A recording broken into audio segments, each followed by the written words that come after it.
Peter?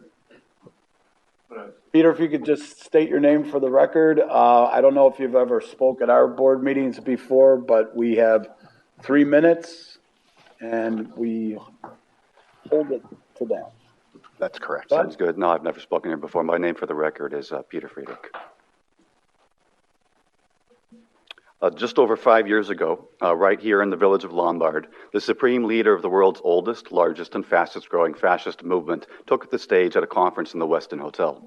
I'm talking about the supreme leader of the RSS, a paramilitary in India, which is committed to subjugating or even exterminating Indian minorities, particularly Muslims and Christians.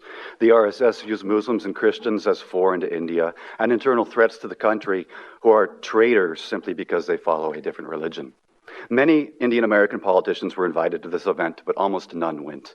One of those who refused to attend was State Senator Ram Villavalam, who warned that the event was arranged or led by organizations that intimidate minorities, incite discrimination and violence, commit acts of terror based on race or ethnic background, promote hate speech and or believe in faith-based nationalism. One of the only Indian American politicians who did attend, despite heavy pressure by diverse Indian diaspora groups not to do so, was Congressman Krishnamoorthi.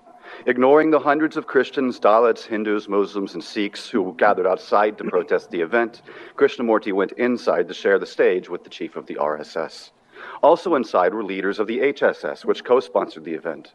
Perhaps one of the reasons that Krishnamoorthi ignored calls to drop out of the event is that some of these HSS leaders are among his oldest, biggest, and most faithful campaign donors.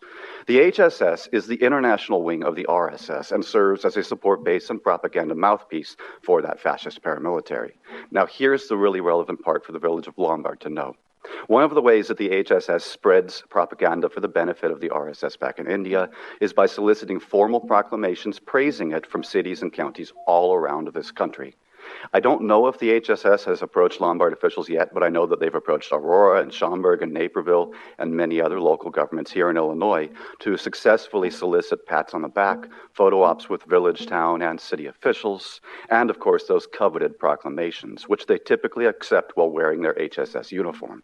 These interactions grant the HSS a foothold in the halls of political power, an undeserved voice at the table, and general legitimization that helps them to conceal their true nature as the international wing of the RSS.